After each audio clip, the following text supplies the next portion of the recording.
Good evening. In part two, notable prosecutions. 1910, Bella Moore, who was convicted. People v. Moore. An all-white jury convicted Moore, a biracial New York City woman, of the compulsory prostitution of two white women, Alice Martin and Belle Woods. But here's one case that you might be a little bit more familiar with. And that is in 1913, Jack Johnson, a boxer, was convicted. In October and November of 1912, he was arrested twice under the Mann Act. These were racially motivated arrests. In 2018, he was posthumously pardoned by then President Trump. I know, I know, I know. But let's keep going. On to the next case. Also in 1930, there was the case of Farley Drew Caminetti, who was convicted. Along with Maury I. Diggs, the two took their mistresses from Sacramento, California to Reno, Nevada. Their respective wives, yes, you heard me right, their wives, contacted police and they were arrested in Reno. Now, this subsequently ended up in front of the Supreme Court. Caminetti v. the United States expanded the prosecution under the Act from merely prostitution to non-commercial extramarital sex. Yeah. So basically, before you could sue your spouse's other person, you could ring up the law and have them arrested under the Mann Act for cheating. Yeah. But that's not all. In 1918, William I. Thomas was acquitted. Thomas, a pioneering sociologist, had his career at the University of Chicago severely damaged when he was arrested for being in the company of Mrs. Granger. Now, she was, at the time, an Army officer's wife, and that Army officer was stationed in France, but he was acquitted at trial. But that did not stop them from raking his reputation completely through the coals. Now, in 1918, Fred Toney, a professional baseball player, was convicted. He pled guilty to traveling with a woman who he lied and said was his wife from Louisville, Kentucky to Cincinnati, Ohio, which was just a few hours of a drive. Now, it does need to be noted that the two did live together. So this is not like a kidnapping or an affair. They lived together. Now, Toney was playing for the Cincinnati Reds at the time, and his sentence was 4 months in jail. Now, 1926, you had Frank Lloyd Wright. His charges were subsequently dropped. Now, in October 1926, he was accused with Olga Losevich Hinsberg of violating the act due to their affair. Now, in 1928, Wright came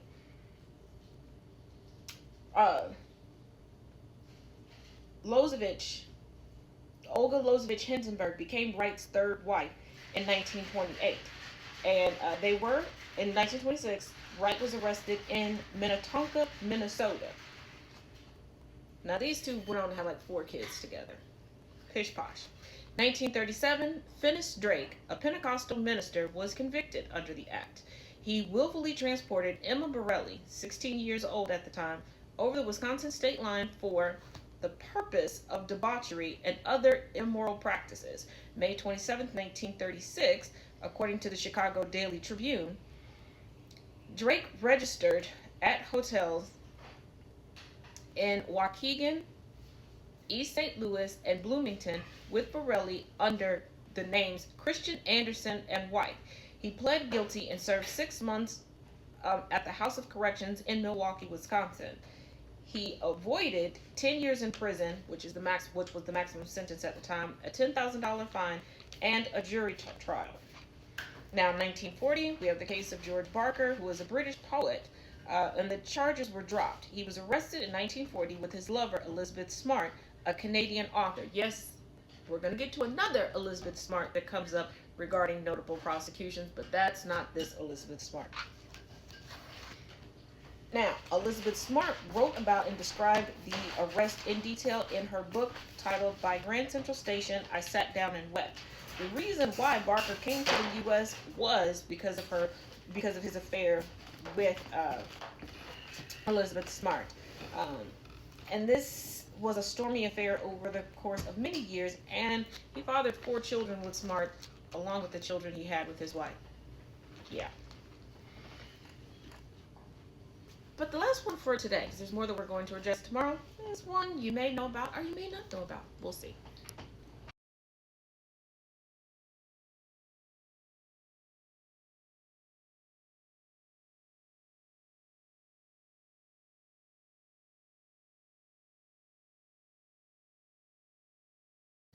1944, Charlie Chaplin. Yes, that Charlie Chaplin, the actor, was acquitted. In 1941, he met Joan Barry, then 24, and signed her to a film contract. Now, this was supposed to be a film that he was putting together, but he was willing to pay her $75 a week.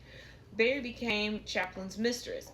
Approximately mid 1942, Chaplin allowed for the contract to expire. Basically, he was done blanking her. He was done touching her undercarriage. He paid for her train fare back to New York City. That was the official reasoning given for his arrest. Now, Barry was known to be extremely possessive and was arrested twice after their separation. Barry claimed that she was pregnant by Chaplin, and Hoover, yes, that Hoover from the FBI, used it as an opportunity for a smear campaign due to his perception of Chaplin's political leanings and ideologies at that time. 3 of the charges waged did not have sufficient evidence. Now, on March 21st, 1944, the Mann Act trial began. On April 4th, 1944, Chaplin was acquitted. Now, many of you go, but he was the father of her child. No, he wasn't.